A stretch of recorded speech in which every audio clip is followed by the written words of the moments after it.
Hello,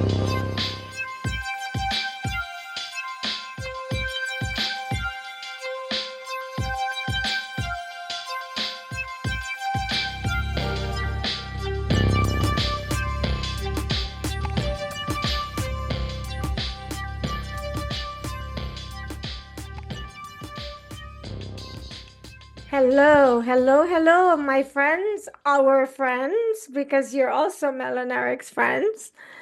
It's late at night, but we are doing a show because I've been getting a lot of calls and inquiries as to why we didn't do a show last week.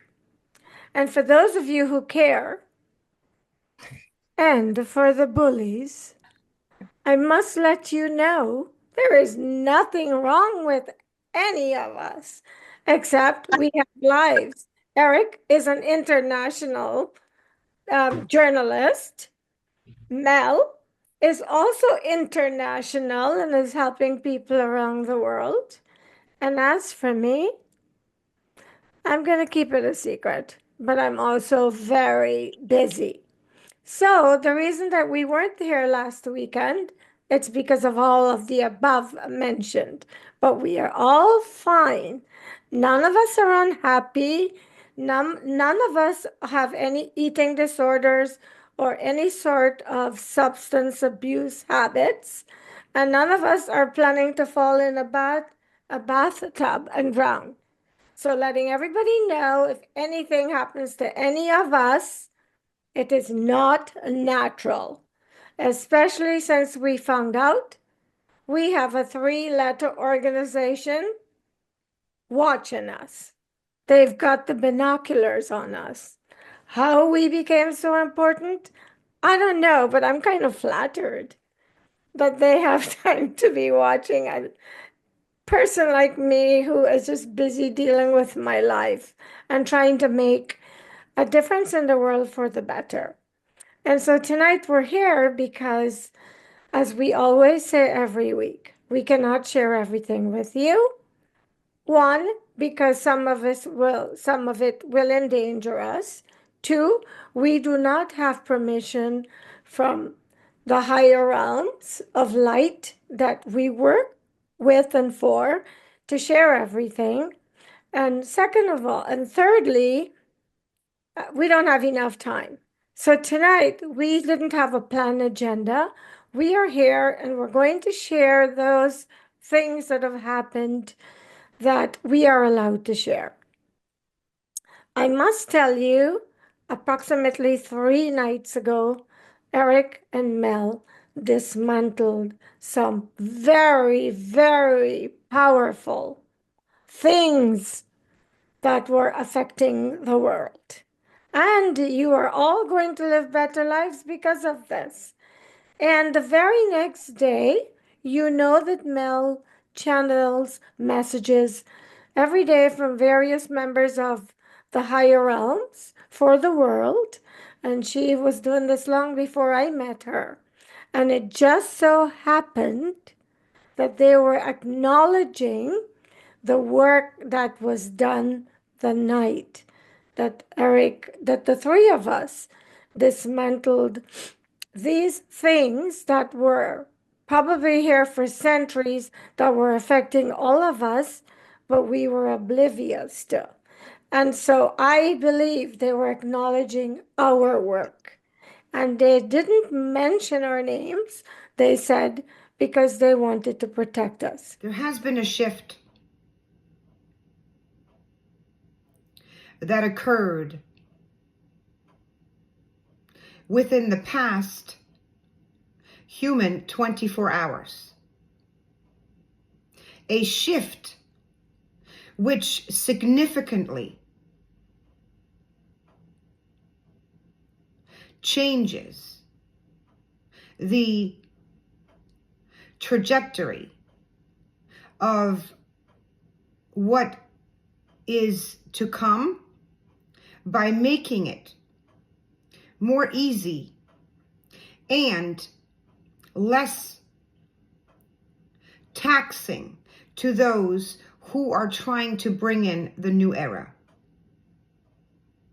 We cannot speak of details, for that is not our place, and we do not wish to reveal what has happened for the protection of those who were involved. However, we will say this: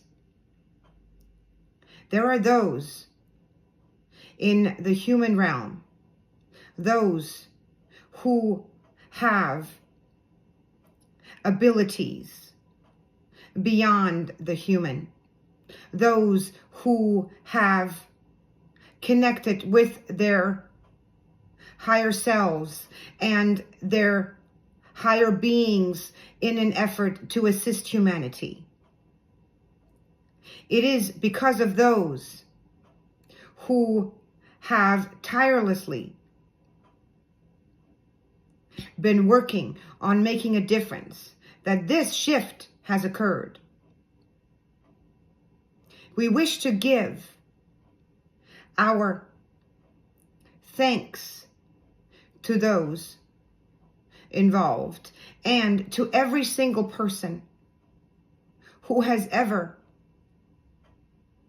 been involved and tried to assist the human collective, human or non-human.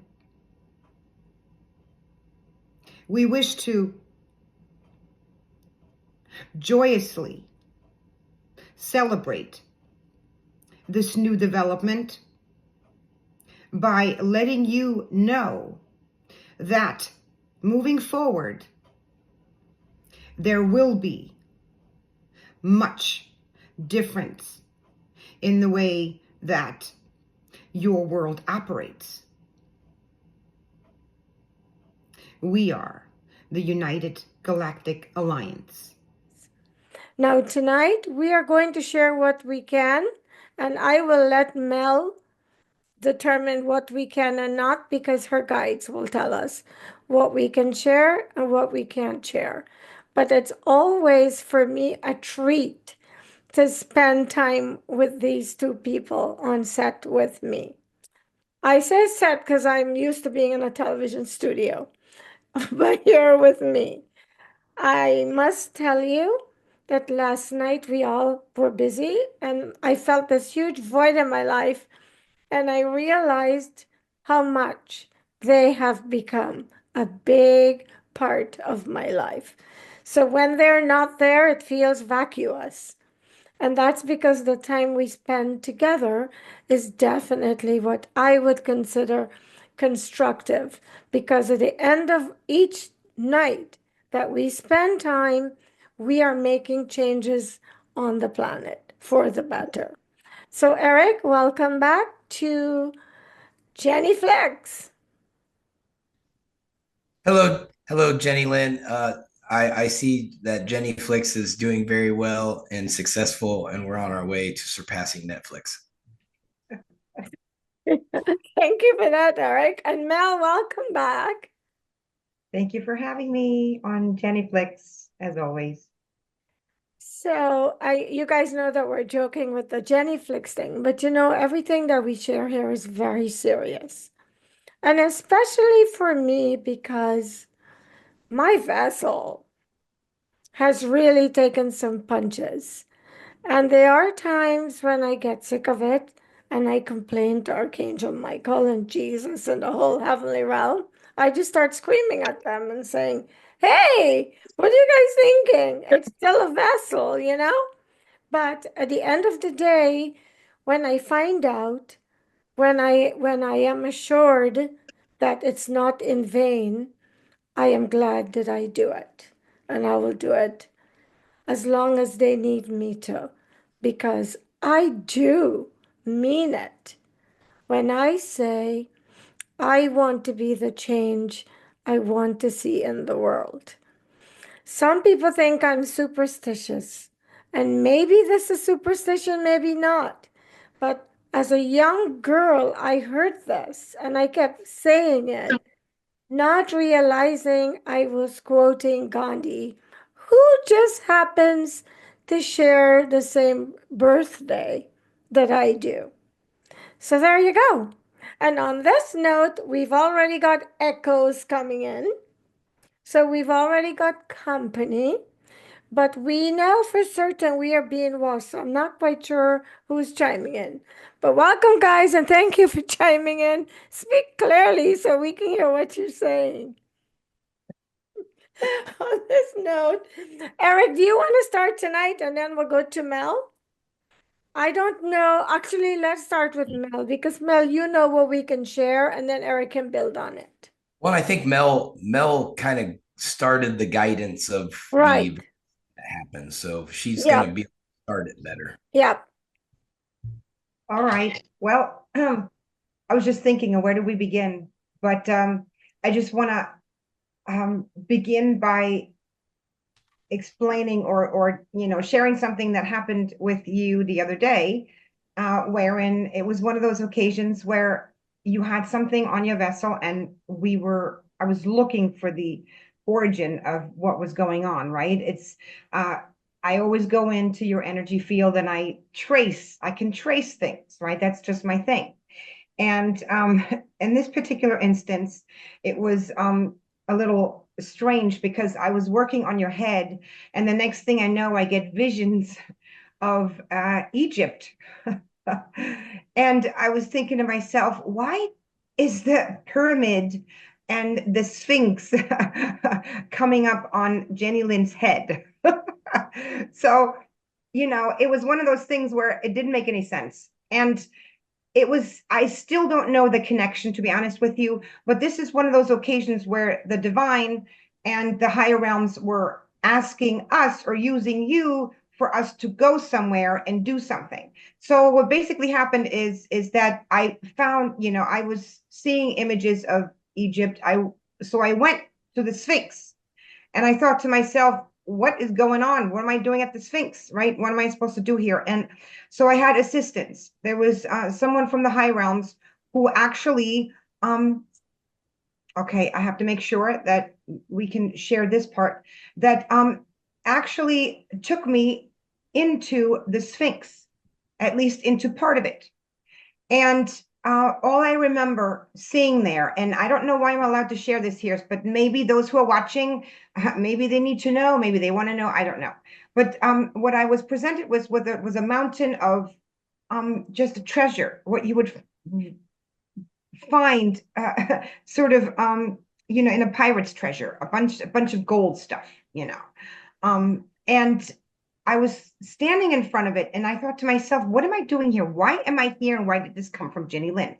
And basically, what happened in that particular instance is I touched the gold mountain or the gold little hump stuff, and something happened. Something energetically happened.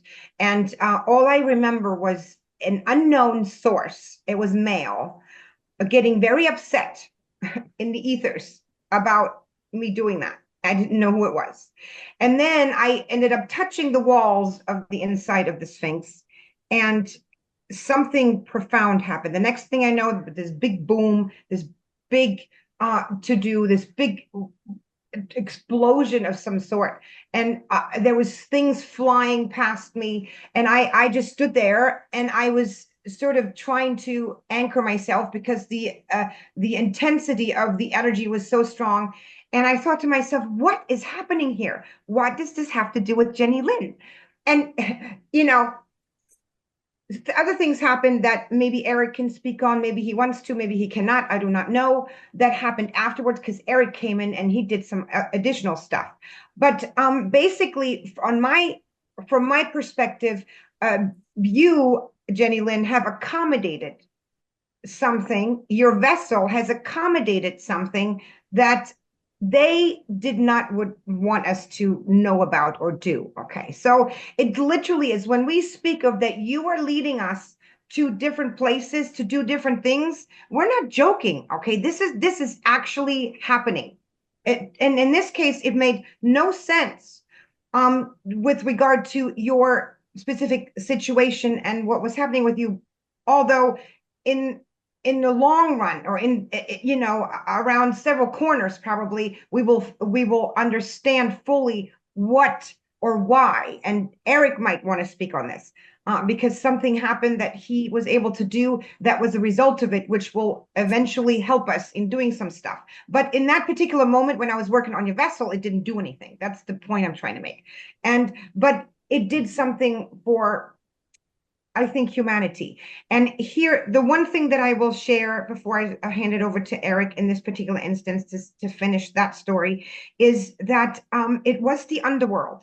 For those of you who do not know, the Sphinx sits over the entrance of the underworld, okay?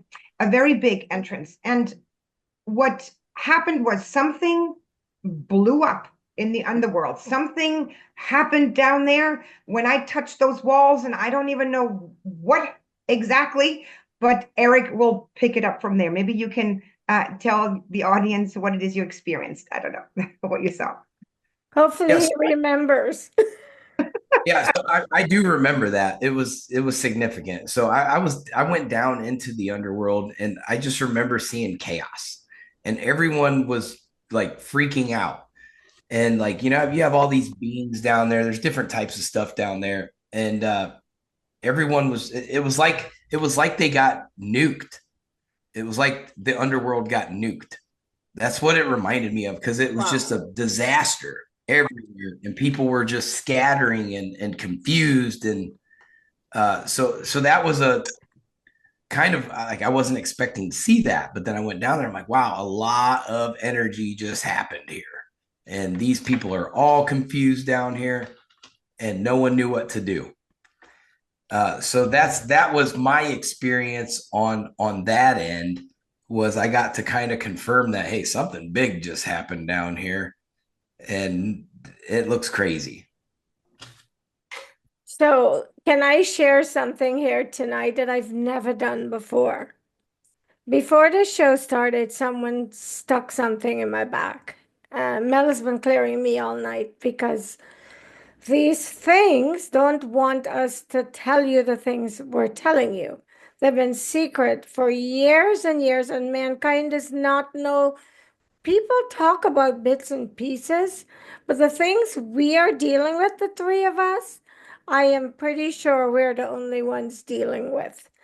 Anyway, these things did not want us to do this show or share what's happening, what we're sharing tonight. So I was attacked. And in the middle, right before we started, Mel removed something but from my back, but it continued to hurt, although it wasn't excruciating. While Erik and Mel were speaking, I felt someone patting my head, and I know it's one of our people. And they actually came in and removed what was in my back. And I'm just sharing this with you guys. We cannot make this stuff up. It's happening in real time.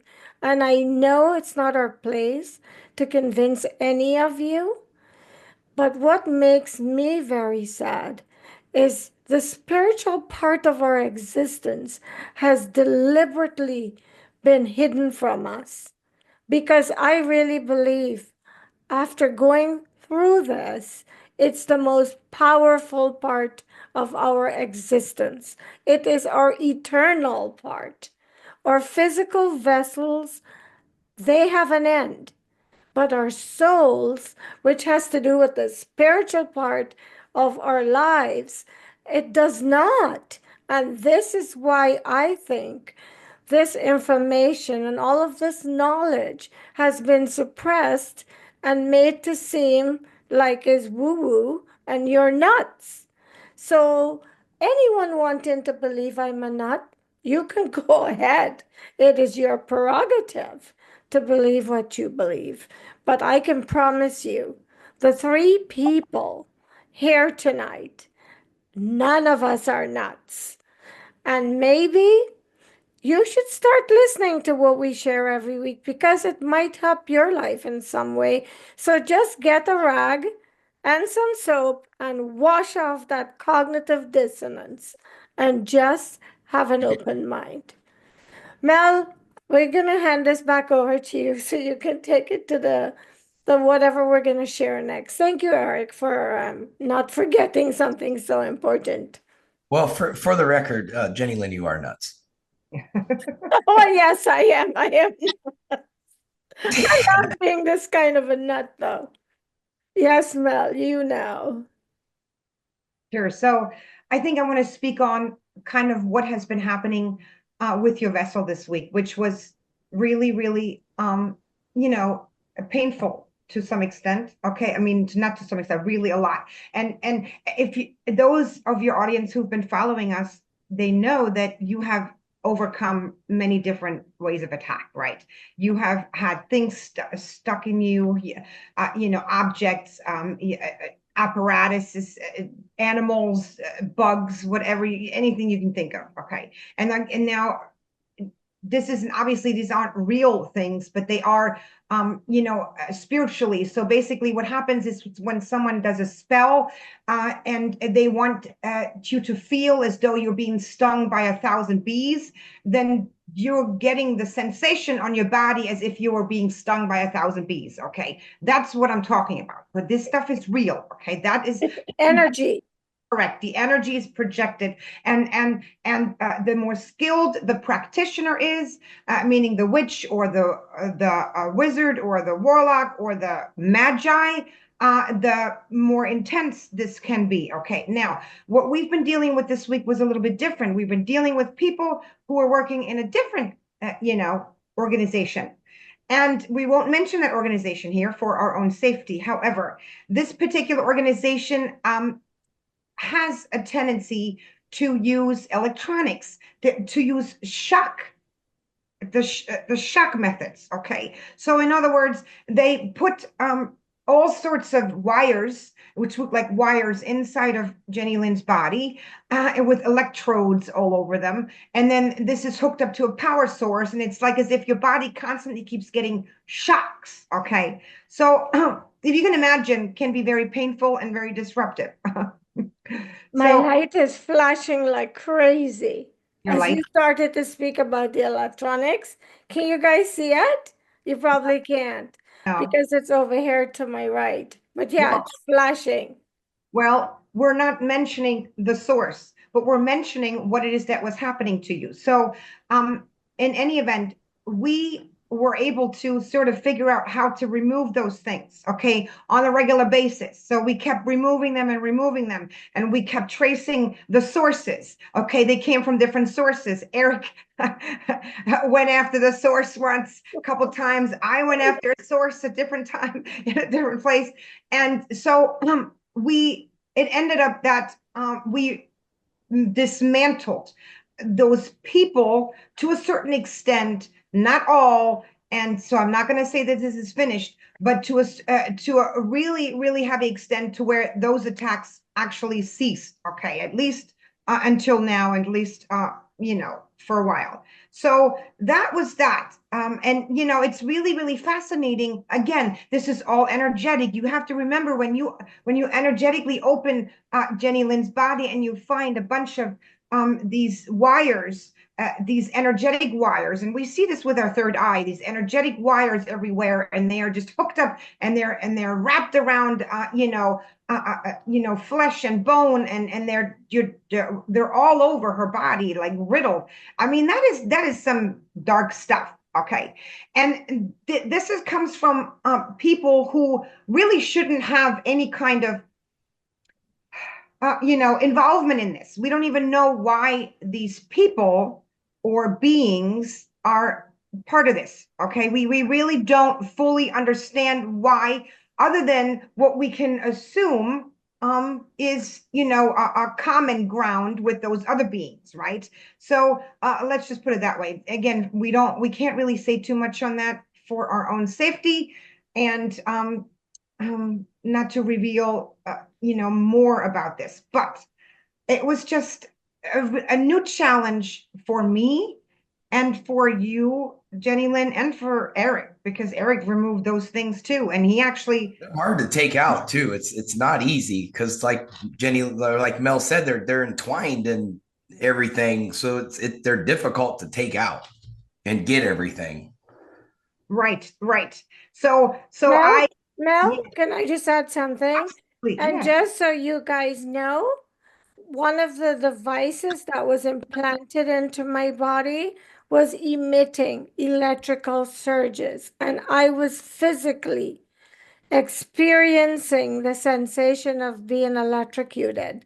And one time I touched my telephone to pick it up, and I got shocked and I pulled my hand back. Just like if you have water on your hand and you stick it into a socket, that's exactly what happened. And I told Mel and Erik, I feel bionic. When I touch things, I'm feeling like I'm getting electrocuted. And so they checked and discovered I had been wired up like a bionic woman. So, Mel, you can continue. Yeah, no, that was pretty much it, right? I just wanted to sort of tell your audience what it is that we found, because this has never happened before, and they've tried to do this, and we found the sources in different places. Okay, and we're not going to say where, but we found them in different places, and just like I said before, we will always find the source. Right. We're always told, always, always, always, it doesn't matter. And this is kind of how it works. We'd be all talking together, or we're all in different places, and I get a message, or Jennylyn gets a message, and then we usually one of us gets the message, and then we tell Erik. And it's kind of funny, and I have to say this because sometimes, I'm used to doing a lot of things on my own, because before Erik came, there was nobody there, right? So now it's kind of like I'm doing something on Jennylyn's physical vessel, because I can sort of trace it, and I get information, and then I'm being shown or told that something is somewhere, and all I hear is, no, it's Erik's job. Okay. It's really funny how the divine like has it mapped out. This is Erik's job. He's the man for the job. And I'm like, okay, all sounds good to me. And he's good at that. So I know it's kind of like a hit and go, like like an attack and go type of deal. And you can that, Erik, because that's what you do. You kind of like like what do you call that? Those people who are I don't know. You're not like a hitman. Well, you kind of like a hitman. He's kind of like our Superman. Because some nights, Mel and I are really having a tough time. We're like, where's Erik? He's like our savior. And a few times I think he was asleep or not around. And there was a little sense of panic for me because I could tell that Mel was in a place where she really needed him. And the only thing on my mind is I have to go to sleep in this pain. But Mel has always successfully helped, even if Erik wasn't there. But I have to tell you, one morning, I woke up feeling like I had pepper in my eyes and I couldn't see. My eyes were really fuzzy. And we have a group text. And at 5 a.m., I woke up and I typed in the group text, guys, I woke up feeling like I have pepper in my eyes and my lenses are blurry. I can't see. And like within 10 minutes of typing that, I got a text back from Erik. I just removed it because I think Erik and I wake up first. And then by the time Mel woke up, it was back. It apparently when Erik removed it, it wasn't completely removed because of where it was buried. So Mel tried to remove it and she goes, it's buried in a place. I don't know if I can say where it was buried. And she goes, but I can't go to remove it. We have to wait for Erik. And we put it in the group text, and all day we didn't hear from Erik because he had a really busy, demanding day at work and he didn't have time to do anything about it. So all day I'm like, God, please free Erik up tonight because it was a tough day all day, feeling like I had pepper in my eyes. And then Erik comes in like little Superman with this cape and just went down. And in that moment, he did his thing. It cleared up. It's amazing. And the same thing happened when Mel was taken somewhere that we wouldn't even, I don't even think we should say it because you guys already think we're crazy. But we're not even going to tell you where they took Mel to take something down that I was struggling with all day. And in the moment that Mel destroyed it and removed it, the pain stopped. And this was a night when we couldn't find Erik. And Mel put on her little kung fu outfit and would told me I'm karateing. I don't even know who I'm karate. I'm karate chopping someone. And then I got this relief. So, guys, what we can tell you is, as out there as this is, it's intense. And the good thing about it is both Mel and Derek, well, all three of us, even though we are doing their dangerous missions because of some of the places that Eric and Mel have had to go, but we were laughing through it. Because one time, as we told you, Eric was riding a dinosaur, and then Mel is karate chopping stuff. And so I think it was a carefully selected group of people for this mission because we have fun doing it. And so, for those who think they're breaking our spirit, no, you could never do that. It doesn't matter what you do to my vessel. You need to remember one thing, perpetrators. We are divinely selected. We are divinely protected. We are divinely 100% always have people from the higher realms taking care of us, or entities, or angels, or guides, whatever you want to call them. So every time you're coming at us, what you're actually doing is leading us so that the demolition derby, known as Eric, and the other demolition derby, known as Mel, will come in and demolish your operation. We promise. All right. So, Eric, I don't know what you want to share that we missed, and then I'll go back to Mel.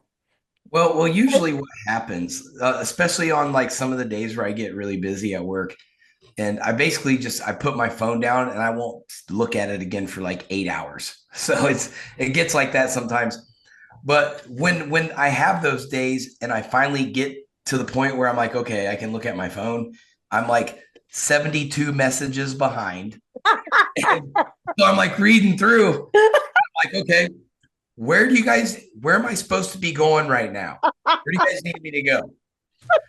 You want me to go dive into the Bahamas? I'm gonna go do it. Oh It my works like God. that sometimes. Like, okay, I'm behind in the story, so I've got to get caught up real quick. Okay, you want me to fly around and do something? Okay, I'll do that. Was that day, I was like, okay, I'm not putting any more messages in a group. I'm just going to text him directly. And then I was on WhatsApp. There was so much going on that I didn't want to overwhelm him. So the things that were really urgent. And one day I decided I'm not going to bother them. I'm just going to deal with whatever comes my way. And I couldn't. I couldn't. So I feel like every time they get a text from me, it's like, oh, help. And I don't want that. I don't want the Pavlov and the dog scenario happening with my two best friends. So what I have to do is mix it up. And so today it was a good day. So I text Eric, hi Eric, how are you? I'm like, is he even gonna read this? Because I wasn't sure if he would like. I mean, if I were in this situation, I'd be hesitant to pick up the phone because almost every time when a message comes in, it's because there's a job attached to it. It's like a help, we need you. And there were a few times where we text him, Eric, emergency, where are you? Please come help. And a few times he's been asleep. But I am grateful that God has put me together with these two people. And I have many friends because I've been alive for a long time. Many, many, many close friends. No offense to any of them. These two have like upped you all because I literally spend every day with these two people. I do, although we have jobs and we have lives, there hasn't been a day since we connected. Mel and I, every single morning is God makes day, and every night, and now Eric. And so I'm grateful to the universe for connecting me because only Eric thinks I'm a nut. Mel knows I'm a strong warrior, and that's all that matters. Because I will sit here and boldly declare no human could do what I do. And I think that Mel can attest to that. I have, sometimes I sit back and go, how do I do that? But I know that it's not me. I know that my body has very spiritually infused, and that spirit has really strengthened me to deal with anything that comes my way. So that's what I believe anyway. So, Eric, Mr. Superman, do you want to share anything else? Because we'll come back over the weekend, but I wanted to come tonight, especially because I'm going to add the message that Mel channeled after the night where Eric was taken to a place. Mel, can we talk about the triangle one? Could Yeah, you ask? actually, you can talk about both. We can? It doesn't matter, correct? Yeah, and we can talk about the red one too. Really? You sure? As a matter of fact, yes. As a matter of fact, why don't we do that right now? Okay. Yes, because here is your audience has already known that I have gone to the angelic realm. We fly around in the weirdest places. Okay, we go down to the underworld. There's nothing weird about it. Okay, so but this is the thing. The other day you were complaining of some very intense pain in your chest, right? And they love to go for your chest because that's where your heart space is. That's where your soul sits. So they go for your chest. And so Eric in the morning pulls out something, right? He called it an orb. Some orb, some orangey orb. And I wasn't, I didn't notice it or I didn't see it. So I didn't get the chance until later in the day when something was put back. So I go in and I have this weird orangey looking, orb thing, if you so call it. And I look at it and I'm thinking to myself, what is that? It had no feeling to it. It was just some energy ball, and it was clearly making you feel, hurting you, and it was still hurting you actually as I was pulling it out, even though it was out. So I knew there was a source connected to this. So I asked, what is this? And all I heard was Mars, Mars, and I thought to myself, are they talking about the planet Mars? And I thought to myself, well, the color matches, I guess, right? So I decided, do you want me to go to Mars? Again, this is this kind of thing. This is my spiritual self. So I went and go to Mars. I wanted to check out Mars. And would you know, there's a control center on Mars, okay? And where people work, not people, but beings work. And reptilians were there and they were doing something. They were responsible for this orb thing. And all I knew to do was, because I fight too. I don't fight like Eric, but I fight too. And so I did my little thingy. I took them out. I could tell that their energies just dropped. And the moment that happened, you said, it's gone. Right. So we have knew. been suffering all day because you and Eric kept taking it out, but the pain was not going away. So it was attached to that. Okay. And then, there was this other thing, the thing in your eyes. And then I'm going to hand it over to Eric because he can talk about this now because we're allowed to say it. This is okay to say because they already know this.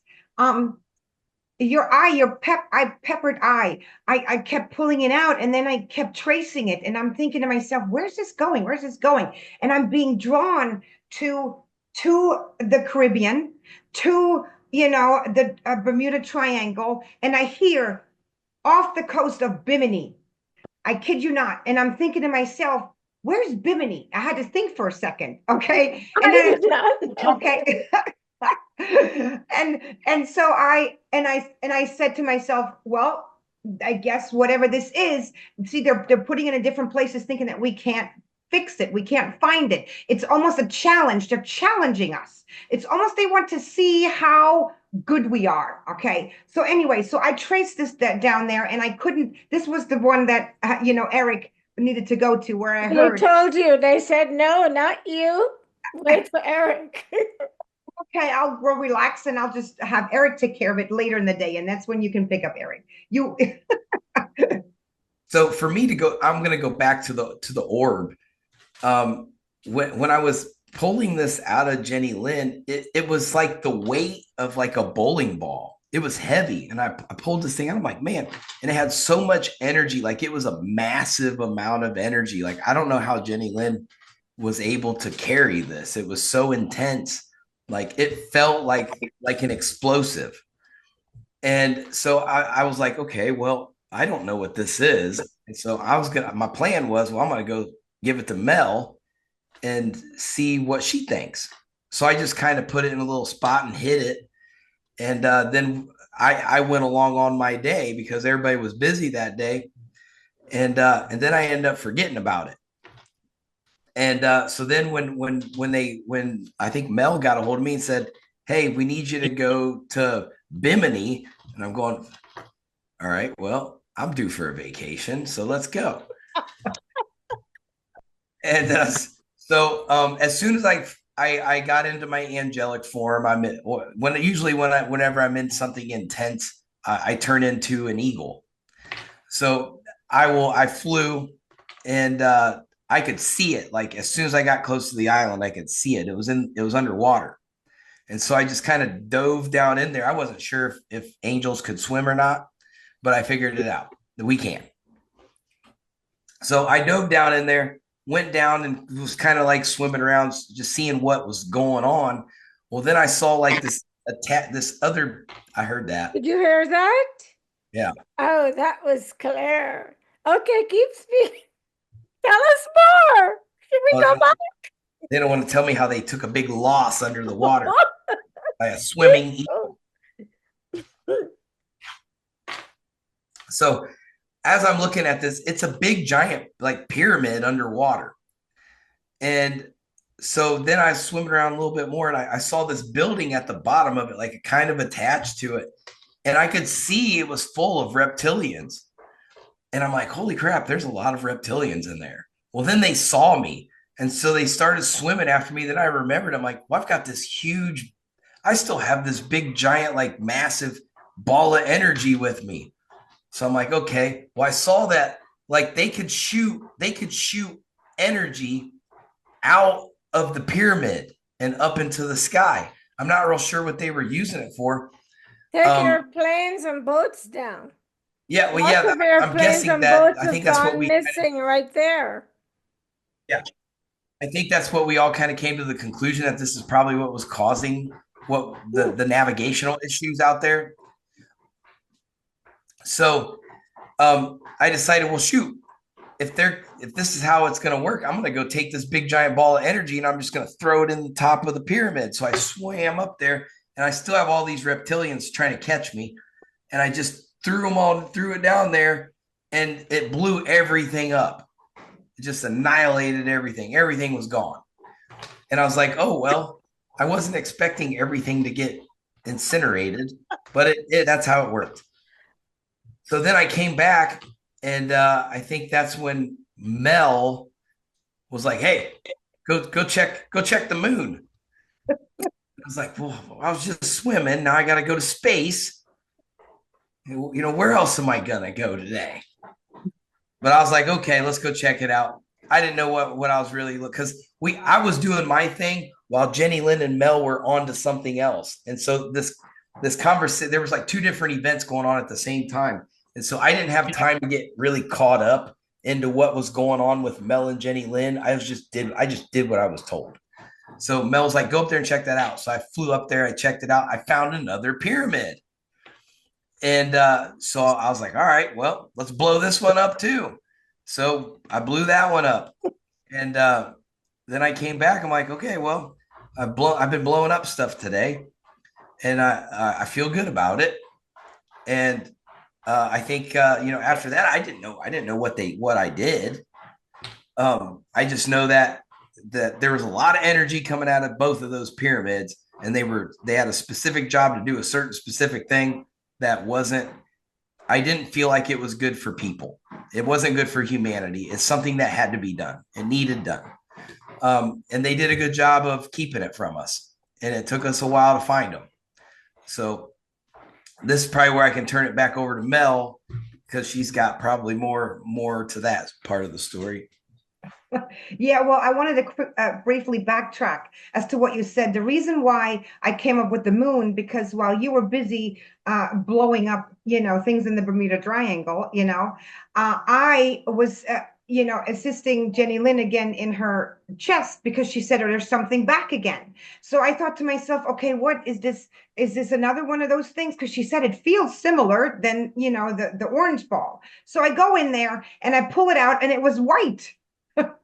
It wasn't orange, it was white. And I thought to myself, wait a second, this is not the same kind of, energy that the other one was. And then I heard moon. And I thought to myself, well, you know what? Erik is out there flying around. I'm going to send him to the moon.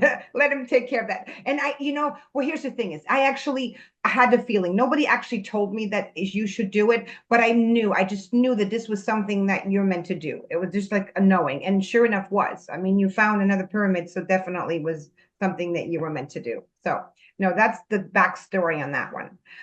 Also something else that I feel, I want to bring up here that Erik, you probably don't even know yet because it happened. I don't know. Did it happen yesterday or did it happen? Yeah, yesterday, I think. And we're not going to name, there was a certain celebrity in Hollywood, again, involved, this time a male, in attacking Jennylyn. And she had, and when I looked at her energy field, and I found the signature of Nathan. And if you remember good old Nathan, we thought Nathan was kind of like on the back burner, right? Didn't I? So I thought to myself, well, this is weird. Okay, this is not Nathan. This is someone else, but it looks like Nathan's work. So maybe this Nathan trained this person. Okay. Now, if you may remember, Nathan is a full reptilian Magi. Okay. He kind of was, his power was sort of, deflated through various things. And he has been really under the radar. But here's what happened. I sort of dismantled some things. The reason why I say that it had Nathan's signature on it, because this particular male celebrity, which he was using to do things, was actually multiplying himself, just like Nathan used to do. And the only thing is that he wasn't as good as Nathan. So in other words, if you've been following, the story is that Nathan used to be able to create illusions. He was a great illusionist of himself in different places. So if you weren't after the wrong illusion, you wouldn't basically get to him, right? Because he'd have all these 10 other ones sitting around or standing around in different places, and it'd be like a difficulty getting to him. Well, this particular person wasn't as good as hiding the real one. So, it was actually quite obvious which one the real one was. So I got to that one. And then for some reason, something very, very strange happened. Okay.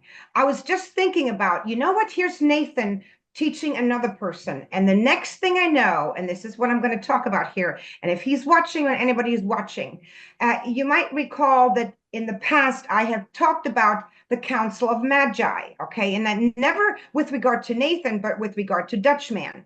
The council has sort of restricted Dutchman's movements.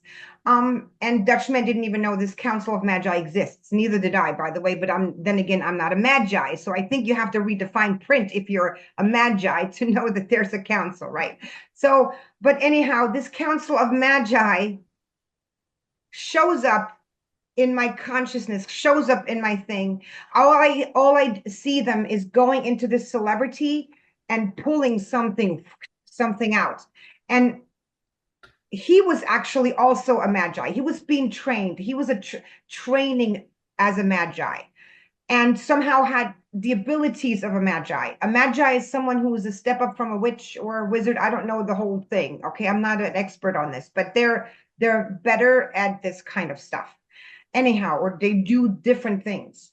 And I was like, okay, this was weird, but here's not why I'm telling the story. Okay.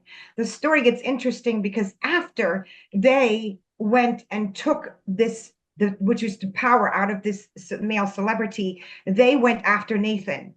And they went after, all I see is them going into Nathan and pulling out this magical self of him in and pulling it and taking it. And I just sat there in my living room and I'm watching all this through my mind's eye and I'm thinking, well, that looks like Nathan's not going to do so well after this one. Okay. And I had nothing to do with this, by the way. Okay. This was simply because the Council of Magi has been watching what's been unfolding, and certain people have been violating certain rules, and there's been certain things going on. And I don't know the details. I'm not part of them, but they were not happy. They were not happy. Maybe Nathan wasn't supposed to train somebody else. Maybe he overstepped his boundaries, and therefore his Magi membership was revoked. I don't know what this stuff is per se. But anyhow, I got the sense that he really, really lost a big part of him. And that was a couple days ago. So Nathan was one of the biggest issues in the past. And I don't think that he's capable of it anymore. I mean, he literally, they came in and I've never seen this before. They stripped him of whatever his magical Magi abilities are. And Nathan has been seen by us in other countries. He's been used. He's been around. He's been in Belgium. We've seen him, or he's been in the UK. You know, we've been talking about this. His face was there. He's been there. He's involved in all that. So it doesn't look good for him. That's all I'm going to say. And it wasn't my fault. But these people, they don't understand that the time for just free doing everything without any kind of consequences is over. Okay, they have now reached a level in this level of consciousness where they're no longer able to do this. And through the efforts of myself, Erik, and Jennylyn, we are connecting with all of these other authorities and entities, and they are actually implementing some sort of what do you call this? Like different rules. They're actually implementing those rules and they're following through with them. It is really fascinating, and I wanted to share that. So Nathan, well, let's just say. And Dutchman is next, because Dutchman is like poison ivy. He won't go down, but the next time see, there's confirmation. He's gonna go down for good, because Melanie found out that he was still somehow mustered up. I don't know how he managed, but he was still trying to be relevant. Anyway, I know that we'll come back again maybe on the weekend. I try not to make these videos too long so you can follow them, but I think it's fascinating. And my friends who watch it, they think it's fascinating. So it doesn't matter the length of the video, they're interested in the content. And I know you're sitting there going, what the heck? Now you're on the moon, you're in the Bermuda Triangle. To you, it might not make sense and it might sound far-fetched. Trust me, we're doing it and it sounds far-fetched. But the next day, we got the validation, because the very next day, the message Mel channeled, it gave me chills when I heard it. I don't even know how she could bring it through with a straight face, because she had to know they were referring to us. But basically, she channeled the Galactic Federation? No, it was the Council of Nine. The Council of Nine?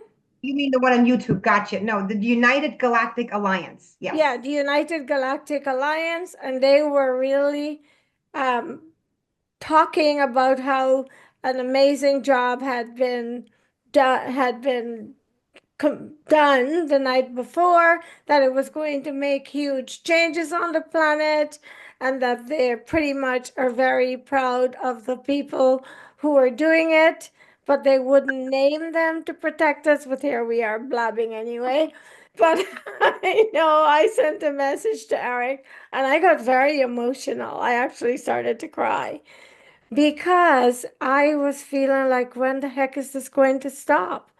And, I'm suffering in vain. So it was almost like the universe acknowledging what we are doing and giving us the feedback that no, it's not in vain. And it's not about what people believe or don't believe. Everybody will benefit from what we are doing. And I'm really proud because I'm not just blowing hot air when I say I want to be the change I want to see in the world. Mel, Erik, and I are creating, amongst many others, a better planet for you all. And the bullies, they're continuing to come at me.